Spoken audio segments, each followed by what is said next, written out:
Que Dieu vous bénisse. Ce matin, nous allons nous entretenir sur l'histoire du roi Belshazzar, roi de Babylone.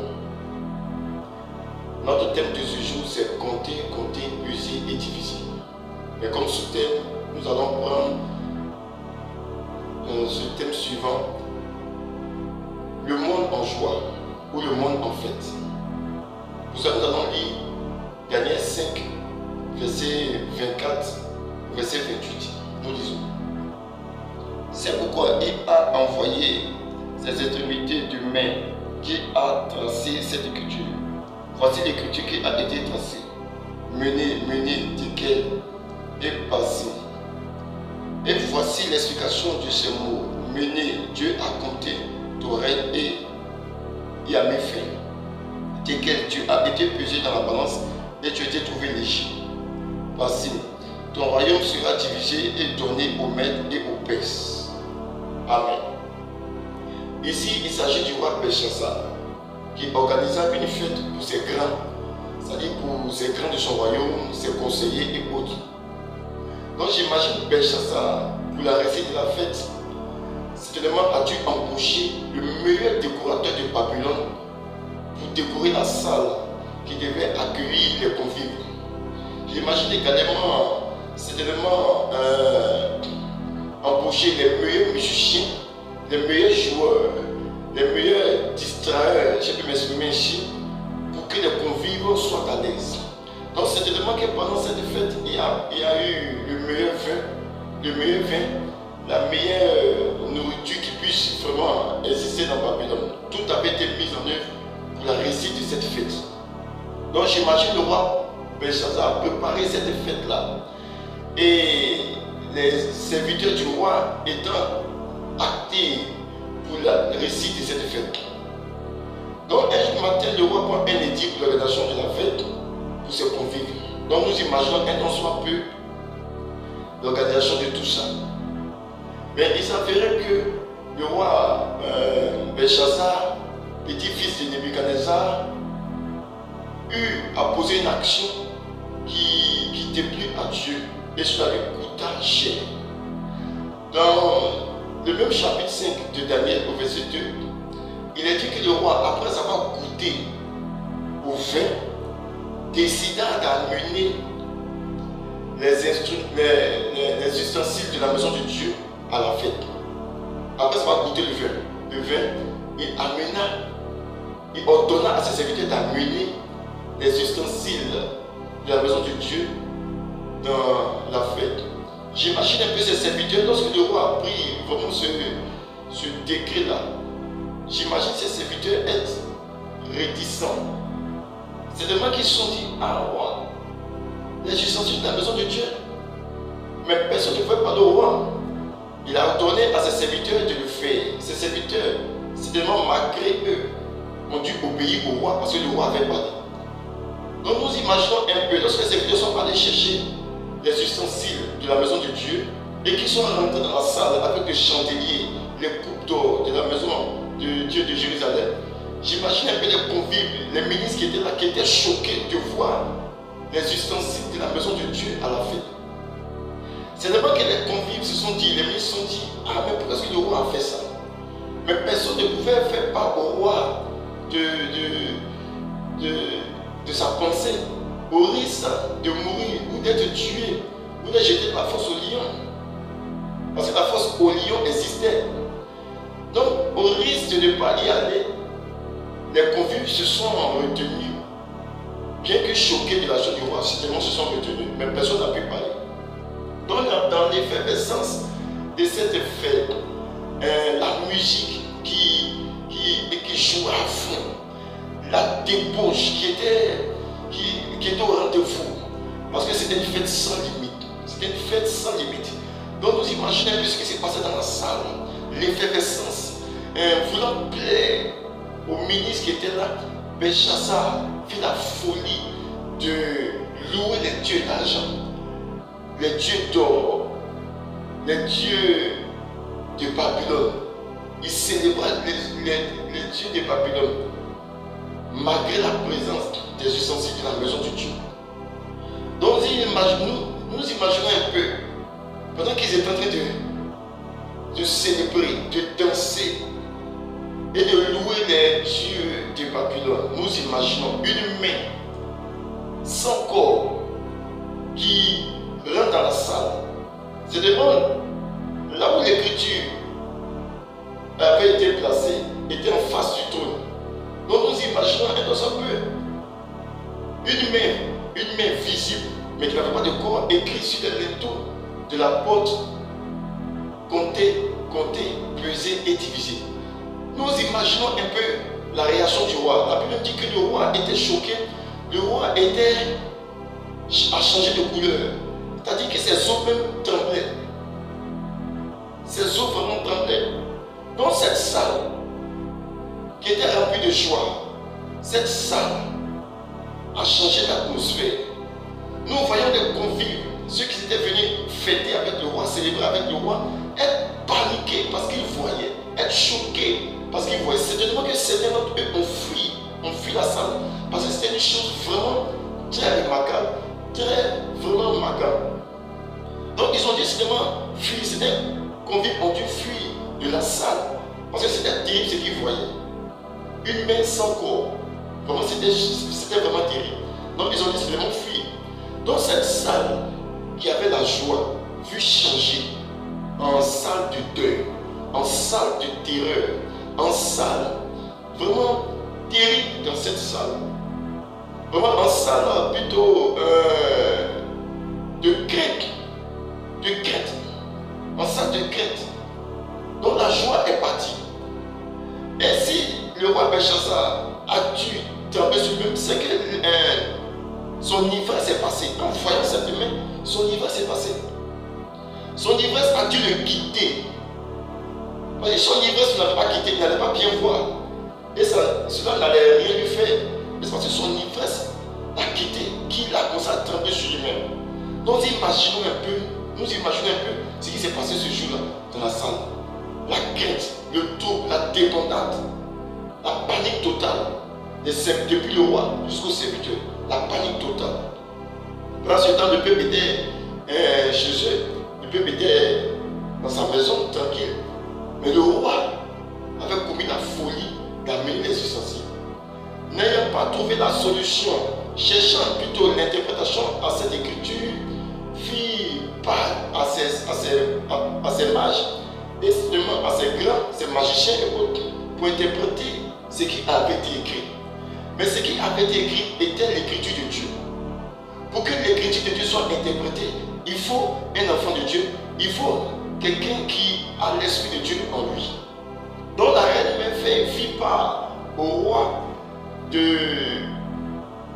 d'un certain homme qui s'appelle Daniel, qui au temps de son grand-père a eu la sagesse d'interpréter les songes. Donc elle fit part de cela au roi. Le roi demanda à ce que Daniel vienne en sa présence. Mais encore nous voyons le mépris du roi.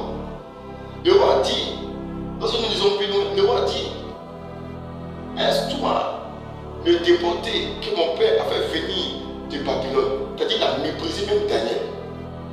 Il n'a pas considéré, il a méprisé. Mais j'imagine un peu Daniel qui n'était pas informé de cette situation lorsqu'il est rentré dans la salle et qu'il a vu le chandelier dans la salle de fête, les ustensiles de la maison de Dieu. Lorsque vraiment nous imaginons cette scène-là, Daniel était certainement choqué de voir ça. Je veux dire que peut-être qu'il était énervé, mais il a gardé son sang-froid. Parce que voyant les ustensiles de la maison de Dieu, les choses que les sacrificateurs avaient purifiées avec le sang, voyant vraiment cela de la maison du roi païen, ne craignant pas Dieu. C'est vrai que Daniel était choqué de le voir. Mais Daniel resta tranquille. Daniel resta ferme. Et il rentra dans la salle. Il donna l'explication au roi. Et lorsqu'il donna l'explication au roi, le roi a voulu lui donner plutôt des habits et des colliers d'or et ainsi de suite. Mais chose que Daniel a refusé. Et la Bible dit que la même nuit, Belshazzar fut tué. Cette même nuit-là, Belshazzar fut tué. Pourquoi? commis la folie de faire venir les ustensiles de la maison de Dieu. Il avait commis vraiment cette folie-là. Et c'est ce qu'aujourd'hui notre monde fait. Notre monde est en joie. Dans la maison de Belshazzar, il y avait une distraction vraiment à part entière, une distraction terrible. Comme dans notre monde aujourd'hui, tout est mis en œuvre pour distraire le peuple. Mais chose qu'il faut noter, lorsque Belshazzar fêtait, lorsqu'il faisait sa fête, il ne savait pas que derrière les murs de Babylone se trouvait une armée qui allait venir le détruire, qui allait venir le tuer. Il ne savait pas. Il ne savait pas qu'un jugement se trouvait aux portes de Babylone. Il n'avait aucune idée. Il était dans sa fête. Pendant qu'il était en joie, pendant qu'il était content, pendant qu'il fêtait avec ses grains, pendant qu'il commettait beaucoup d'impureté, d'impureté et d'idolâtrie, pendant ce temps, il ne savait pas qu'un jugement se tenait à la porte de Babylone. C'est comme notre monde aujourd'hui. Notre monde est en joie. Notre monde est en fête. Notre monde vraiment est en effervescence. Avec beaucoup de distractions, avec beaucoup de débauches, avec beaucoup de loisirs impurs. Mais chose que notre monde ne sait pas, c'est qu'un jugement, le grand jugement de Dieu, se prépare contre ce monde. Ce fut comme ça au temps de Noé. Au temps de Noé, le monde au temps de Noé était en joie. Ça veut dire qu'ils se mariaient, ils mariaient des enfants. En tout cas, ils étaient en joie, ils étaient en fête. Pendant que Noé était en train de bâtir l'âge, ils ne savaient pas quel jugement allait s'abattre sur eux. Donc ils étaient en fête, ils étaient en joie. Ils ne savaient pas que ce jour-là, cette fête-là allait se changer en deuil. Ils n'avaient aucune idée. Tout comme au temps de Noé. C'est vrai qu'au temps de Lot également, la ville de Sodome et Gomorrhe était en fête, en joie. Ils étaient vraiment dans une effervescence vraiment pas possible. Mais ils ne savaient pas que le jugement de Dieu était aux portes de la ville. Ils n'avaient aucune idée. Tout comme au temps de Belshazzar à Babylone. Ils étaient en joie. Ils ne savaient pas que l'armée de Darius se trouvait aux portes. Ils n'avaient aucune idée. La même nuit, il fut tué. La même nuit, il fut tué. Notre monde aujourd'hui met tout en œuvre pour distraire. Notre monde met tout en œuvre pour amener les gens à ne pas craindre Dieu, à rejeter même Dieu. C'est ce que notre monde fait aujourd'hui. À rejeter Dieu, à louer, à célébrer vraiment l'homme, à célébrer même le diable. C'est ce que notre monde fait aujourd'hui. Ne sachant pas qu'un jugement se prépare contre ce monde. À chaque période de l'histoire, il y a eu des fêtes qui ont tourné vraiment à une grande tragédie. Qui ont tourné vraiment à une grande tragédie. Et ce fut le cas, même au temps d'Hérode, à Jérusalem. Lorsqu'il organisait son anniversaire, il demanda à Salomé de venir danser.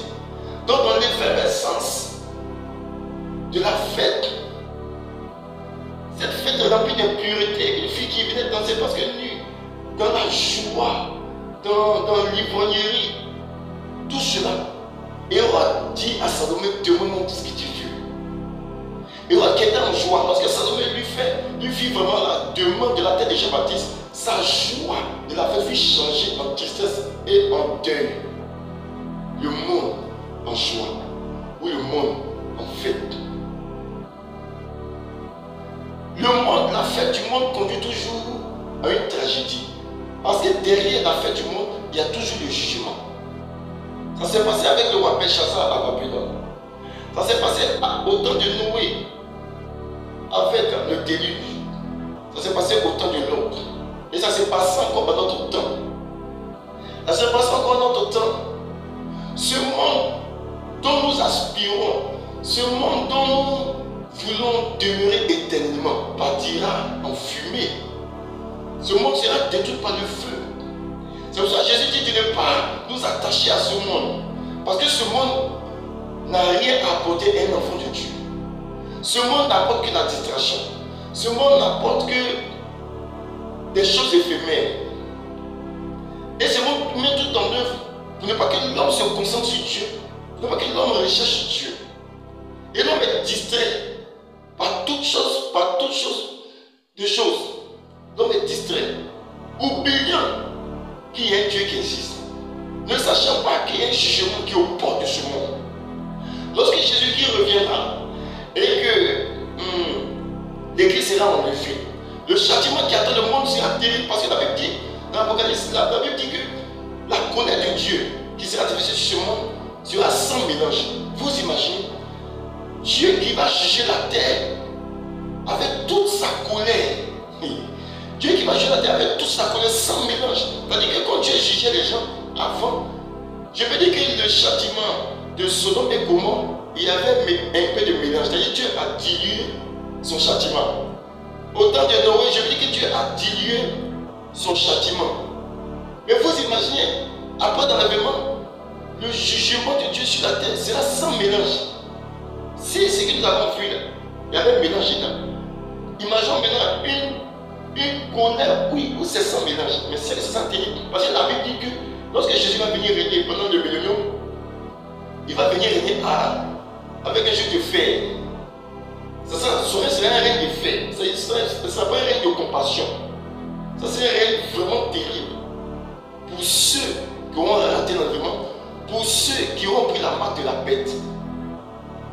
Notre monde va dans le feu. Notre monde sera détruit. Donc nous voulons nous exhorter ce matin à ne pas nous attacher à ce monde. Nous allons nous exhorter ce matin à ne pas du tout nous attacher à ce monde. Lorsque les convives étaient dans la salle avec le roi Belshazzar, les convives n'avaient pas vraiment le courage de dire au roi qu'est-ce qu'il faisait n'était pas bon. Il n'avait pas ce courage-là. C'est-à-dire que le roi Belshazzar n'avait pas de bons collaborateurs. Lorsque Belshazzar arriva au pouvoir, il changea carrément le conseil de son grand-père Nebuchadnezzar. Ça veut dire que le conseil, il y avait Daniel et ses amis, ainsi que d'autres personnes. Mais lorsqu'il arriva, il changea carrément le conseil. C'est pour cela, lorsqu'à la fête, Daniel n'était pas là, ni lui ni ses amis, il y avait un autre groupe de conseillers. La Bible dit qu'il organisa la fête pour ses grands. Daniel n'était pas là parce que Daniel avait été remplacé, avait été changé. C'est-à-dire lui-même, il ne savait pas qu'un Daniel même existait. Il avait oublié Daniel. C'est la reine mère qui a dû lui expliquer, lui rappeler qu'il y avait cet Daniel. C'est-à-dire qu'il a changé le conseil parce que lui-même son règne, c'est-à-dire que tu as pris le temps d'observer. Tu as pris le temps d'observer. Si Jésus avait dit que tu as compté, et tu as pesé, et tu as divisé. Tu l'as trouvé léger dans la balance. C'est-à-dire que tu as pris le temps de l'observer. Tu as pris le temps de l'analyser. Tu as pris le temps de l'observer. Tout comme notre monde aujourd'hui, Dieu a pris le temps depuis plus de 2000 ans d'observer ce monde. Le monde aujourd'hui est plus que Sodome et Gomorrhe. Tu as pris le temps d'observer le monde. Tu as pris le temps d'observer les gens du temps de Noé. La Bible dit que le mal, lequel l'homme se portait constamment vers le mal, c'est-à-dire que tu as pris le temps d'observer. Concernant Sodome et Gomorrhe, tu as pris le temps également d'observer, jusqu'à même tu es descendu pour venir vérifier. Tellement c'était terrible, tellement les nouvelles n'étaient pas bonnes. Comme aujourd'hui, Dieu prend le temps d'observer. Depuis plus de 2000 ans, Dieu a pris le temps d'observer. Et nous tirons vers la fin de ce monde. Nous tirons vers la fin de ce monde, vers la fin du règne humain. C'est cela. Donc quand Dieu a vu que Belshazzar, Dieu a pris le temps d'observer Belshazzar, Dieu a vu que Belshazzar vraiment n'était pas un bon roi. Donc Dieu a préparé maintenant le jugement, qui était Darius. Quand Darius est arrivé, Darius n'a pas eu de compassion pour faire de Belshazzar son prisonnier. Il a tout de suite tué. Parce que Belshazzar n'était pas un bon roi, il était un roi pervers, un roi idolâtre, un roi qui n'avait pas de crainte de Dieu. Il était parti à l'extrême. Parce que si lui était plus lourd que Belshazzar, mais c'est terrible. C'est que Belshazzar n'avait rien de Dieu en lui. Parce que ce qui nous fait peser, c'est l'esprit de Dieu en nous, les valeurs de Dieu en nous. Mais lui n'avait rien de Dieu en lui, donc il était léger même plus qu'une plume. C'était terrible. Dieu l'avait observé et Dieu l'a trouvé léger. Tout comme nous aujourd'hui, Dieu observe ce monde, Dieu trouve ce monde même peut-être plus léger même que Belshazzar. Parce que ce que ce monde fait est plus terrible que le roi Belshazzar. Ce que ce monde fait aujourd'hui, c'est plus terrible que le roi Belshazzar. Nous voulons encourager l'église du Seigneur à ne pas nous attacher à ce monde. Ce monde n'a rien apporté à l'église. Nous sommes dans le monde, mais nous ne sommes pas du monde. Nous ne devons pas avoir le comportement de ce monde et vivre comme le monde veut. Faisons attention. Ce monde n'a rien à nous apporter. Ce monde n'a rien à nous donner. Si nous mettons, ouais, Jésus a dit que, je paraphrase, celui qui met son espérance dans ce monde est malheureux. Est malheureux. Tous ceux qui mettent leur espoir dans ce monde vraiment sont malheureux parce que lorsqu'il y a des crises, il y a des situations, ils sont tout de suite paniqués. Ils sont tout de suite paniqués. Ils sont tout de suite doublés parce que leur espérance était dans ce monde, était dans les biens de ce monde. Alors que nous, enfants de Dieu, notre espérance, c'est le royaume des cieux parce que le jugement est aux portes de ce monde. Le jugement de Dieu est aux portes de ce monde. De la même manière que Darius était le jugement de Dieu pour Babylone, de cette même manière, le jugement de Dieu se trouve aux portes de ce monde. Le déluge se trouvait aux portes du temps de Noé. Comme le déluge de feu au temps de Lot. Donc ce monde partira en fumée. Et l'antéchrist viendra pour doubler ce monde. Nous n'avons pas intérêt à rester. Nous n'avons pas intérêt à nous attacher à ce monde. Nous n'avons pas intérêt à le faire. Pas intérêt à le faire parce qu'au fur et à mesure que le monde avance, la valeur, les choses de ce monde doivent quitter nos cœurs. La considération que nous donnons à ce monde doit quitter nos cœurs. C'est très important. C'est très important. Vous imaginez, en Israël, il y a une fête en Israël. J'ai un peu oublié cette fête-là. C'est-à-dire lorsque quelqu'un prend un crédit, cela devait durer pendant un certain nombre d'années, le temps à la personne de rembourser le crédit. Maintenant, vous imaginez, maintenant, si nous prenons 7 ans où la personne devait rembourser le crédit, et qu'après les 7 ans, il y avait un édit qui disait qu'après les 7 ans, tout était annulé. C'est-à-dire le crédit que la personne avait envers un individu est annulé. Donc vous imaginez, un an soit peu, un an passe, 2 ans passent. Celui qui te doit par exemple, te doit par exemple 1 milliard. Et puis on dit que si les 7 ans passent, sa dette est totalement annulée, que tu n'as plus le droit de l'encaisser. Maintenant, un an passe, tu vas le voir, il ne peut pas donner des 1 milliard. 2 ans, 3 ans, 4 ans. Tu vois qu'au fur et à mesure que le temps passe, la valeur de ton argent, celui qui te doit, diminue.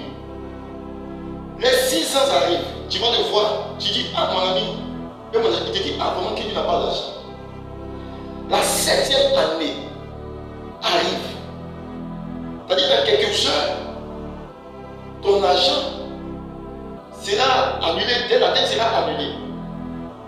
Tu vas le voir, il te dit, ah vraiment mon ami, moi ce que j'ai pu vraiment avoir pour te rembourser, c'est 10 000 francs sur les 1 milliard.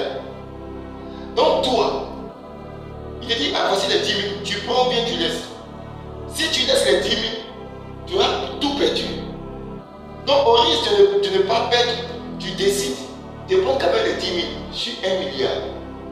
Qu'est-ce que je veux dire par là? Le monde depuis longtemps nous montre certaines valeurs, nous montre certaines choses. Au fur et à mesure que nous avançons, ce qui nous tient à cœur, c'est-à-dire la dette que le monde veut nous soumettre, cette dette-là a été ôtée par le sacrifice de Jésus-Christ, certes. Mais qu'est-ce que nous voulons dire? Au fait, la valeur des choses de ce monde doit diminuer ou doit quitter même notre cœur carrément. En fait, au fur et à mesure que notre monde avance, elle perd de sa valeur. Au fait, c'est cela. Elle perd de sa valeur. Plus nous avançons vers la fin des temps, le monde perd sa valeur. Bientôt, ce monde sera totalement anéanti. Maintenant, si nous considérons ce monde, nous avons la même valeur d'amour pour le monde. Si cette valeur ne diminue pas et ne disparaît pas carrément, avant que le chemin n'arrive, c'est terrible. C'est terrible. C'est terrible. Donc vous imaginez dans un peu quelqu'un à qui on devait 1 milliard, qui se retrouve à 10 000 francs. Pour ne pas perdre, il accepte les 10 000 francs. Pour ne pas perdre. Parce qu'après ça, la dette sera totalement annulée. La dette sera totalement annulée. Comme aujourd'hui, nous donnons beaucoup d'importance aux choses de ce monde. Mais lors du retour de Jésus-Christ, tout ce qu'il y a aujourd'hui n'aura aucune valeur. C'est ce que nous voulons dire. Tout ce qu'il y a aujourd'hui, ce à quoi nous tenons tant d'importance, tant de valeur, après le retour de Jésus-Christ n'aura aucune valeur. N'aura aucune valeur. Donc les choses de ce monde doivent quitter notre cœur. Doivent quitter carrément notre cœur. Je vous le dis, c'est la vérité.